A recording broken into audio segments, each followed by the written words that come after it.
السلام عليكم ورحمة الله تعالى وبركاته صاحب يال داوديال halkani waa bartaan ku leenahay YouTube-keena ee qaranka TV Media iyo sidoo kale bartaan ku leenahay Facebook ee qaranka TV Media sidoo kale barteena TikTok ee qaranka TV Media ayaad nagala soo kartaan fadlan marka ugu horeysay muuqaalku ku soo gaaro si share garay oo la wadaag saaxiibadaada sidoo kalena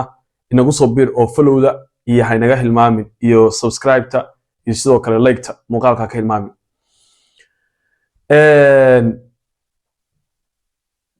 madaxweynaha Soomaaliya laakiin madaxweynenimadiisa dooda badan ay ka taagan tahay maadaama sharcigi iyo dastuurkii uu ku joogay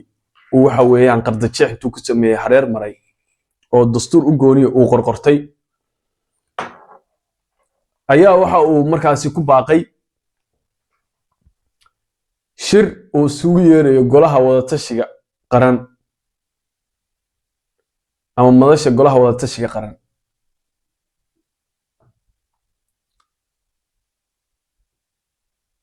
waxaa xusid mudan wuxuu ku casumay shirka waxaa horta la isugu imaanayaa 20 ilaa iyo 21 bishan aan ku guda jirno ee Abriil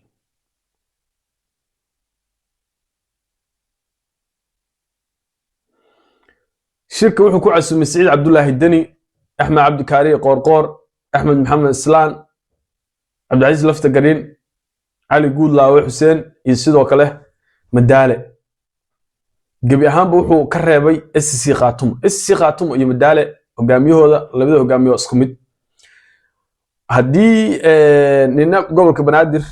oo aan maamul hadda goboleed aan ahayn ka caasimadda umada ah ayuu hogaamiye ka yahay nina SC Khaatumo dhul la dhaho oo bad ahaan balaaran laakiin maamulku meel gaar ah ayuu hogaamiye ka yahay waa qayb kamid ah gardaamada Xasan Sheekh uu la daba taagnaa SC Khaatumo iyo qabyaaladii iyo nici uu muujinayay beelaha degan SC Khaatumo oo aanu 10 jeer idin sheegnay waxba inaan ku soo celcelino ma baahna barnaamijna waa ka sameey doonaa ragga kale uu casumay durba waxa soo baxaysa inay ganafka ku dhufteen Xasan Sheekh casumadiisa waxa weeyaan tusaale horta Cabdicasiis muxuu ahaa ninka dhahan Saciid Cabdullaahi Dani casumadiisa waxa weeye waa iska dhaanto weeyaan Saciid Cabdullaahi Dani iyo Puntland mowqifkooda hore u cadeeyeen beesha caalamka u sheegeen iyadoo waraaqo ah dokumenti ah wasaaradda warfaafinta ama wasiirka warfaafinta Puntland baa hore uga hadlay madaxweyne ku-xigeenka Lugatoor baa ka hadlay madaxweynaha Saciid Cabdullaahi Dani baa ka hadlay halkaasay arrimahooda dhigeen waxay u sheegeen beesha caalamkan u sheegeen tan iyo inta dastuur uu ku soo noqonayo ummadda Soomaaliyeed ka dhaxaysay Danina uu sheegay Xasan Sheekh ninkay dhahan dastuurka ummadda Soomaaliyeed ka dhaxaysay ee ku meel gaarka intuu ku soo noqonayo inaan wax madaxweyne oo xataa aysan u aqoonsanin xataa madaxweyne uma aqoonsana ninka Xasan Sheekh dhahan waxa uu madaxweyne sharciyadiisa dhumay ayay xaggooda ayaga barnaamijkooda u yaalaa yaa ii soo haray waxa ii soo haray Qoorqoor iyo Cali Guudlaawe iyo Koonfur Galbeed Cabdicasiis Lafta Garin iyo sidoo kale Axmed Madoobe iyo Madaale horta waa nin digreeto lagu soo magacaabo isagoo iskeenaya waana waliba campaigner weyn oo teamka Xasan Sheekh kamid weeyaan isagoo afka hore waa imaanaya ninkaas Cali Guudlaawe Xuseen laftigiisu inuu imaanaya la rajeynaya Axmed Cabdi Kaari Qoorqoor inkastoo uu ku kacsan yahay barnaamijka dastuurka la waxeeyay oo uu rabo inuu doorasho qabto xor iyo xalaal oo ay u madax bannaan tahay Galmudug hadii uu ku guuleysto isagoo madaxweyne noqdo hadii kalena ninka kale ee bedel uu xilku ku wareejiyo haddana ma tagi doono wax cadeyna kama hayno laba nin baa resultigooda si fiican u haynaa nin waa Axmed Maxamed Islaan Axmed Madoobe nina waa Cabdicasiis Lafta Garin wararku iska soo daba dhacaya horta Axmed Madoobe saadii sheegay dastuurkiisa inuu furto rabaa Xasan iyo isagu inuu de shirka iska tago lugta meesha waxa weyn taa fadhiga tagtid bal waxa ka soo baxa eeg haday dantaada noqdaan hadii kale inuu tago waa laga yaabaa laakiin isagu waa nin meel u cadahay meel u madoobo wuxuu rabaa maamulkii Jubbaland ee weligu iska joogi jiray ee uu Sheekh Shariif la dhameystay ee uu Xasan Sheekh madaxweynaadkiisa hore la dhameystay dagaalka isku la dhameysteen ee uu farmaajo la dhameystay madaxweynaadkiisa hore ee uu waxa weeyaan hadan Xasan Sheekh la wato ninkaas isaga wuxuu isku arkaa inuu yahay nimaan loodi karin meeshiisa inuu joogo rabaa hormar iyo waxqabad wuxuu ka yahay waa ognahay taa uma baahna inaan ka hadalno laakiin xoog sheegashay dagaal marka la dhaho iyo waxa weeyaan muxuu ahaa shaxda ila meereysada waana si fiican u yaqaanaan karagaa leewintiisa lama xaqiro xasan iyo asaguna waa isfahmayaan waa laba nin oo waxa weeyaan bahasha munaafaqada la dhaho si fiican isula fahmay weeyaan isla jaan qaadaya marka waxa la leeyahay maadaama uu rabo inuu dastuurka Jubbaland uu furo mudxuleedkii uu ka dhamaaday mudxuleedku inuu cusboonaysiiyo waliba doorasho xogaageeda waqtigeeda ka soo horeyso uu rabo inuu qabto isla sanadkan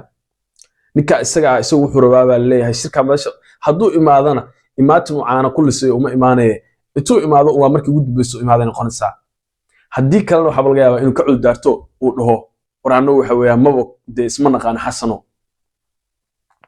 Cabdicasiis laftigarin sidoo kale doorasho wuxuu rabaa maamulkiisa uu madax banaan yahay guddiga la leeyahay heer federaal dowladda federaalka soo xulisay wax ka galay male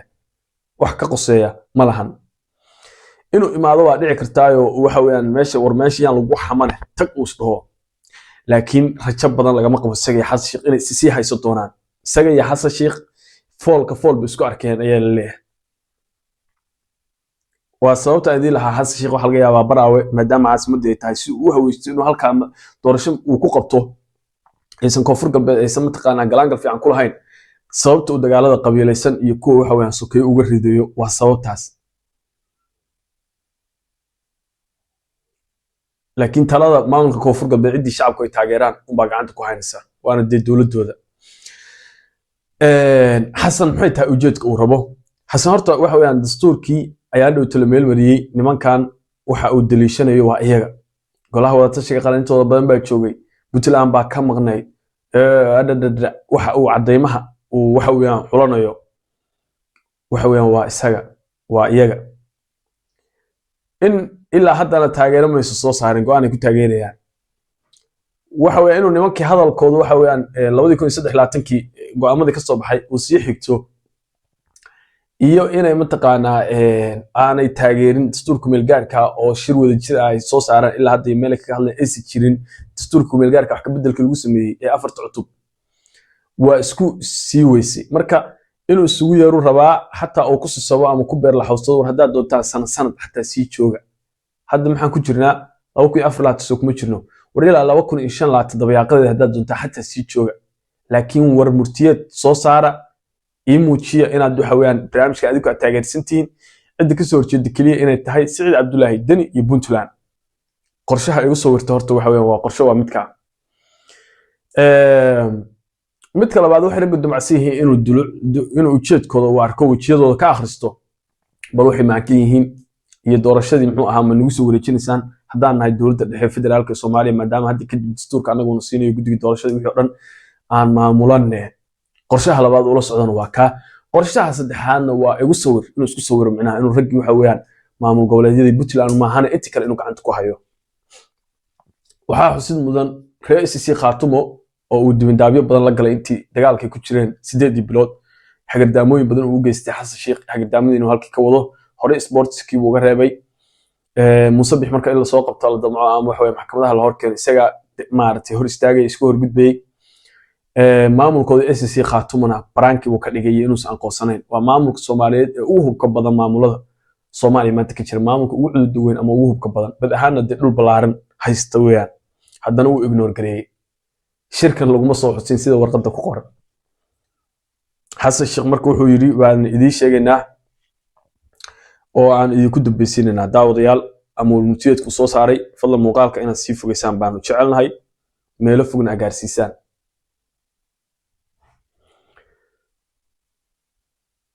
horta wuxuu diray 16 Abriil ayuu diray warqadan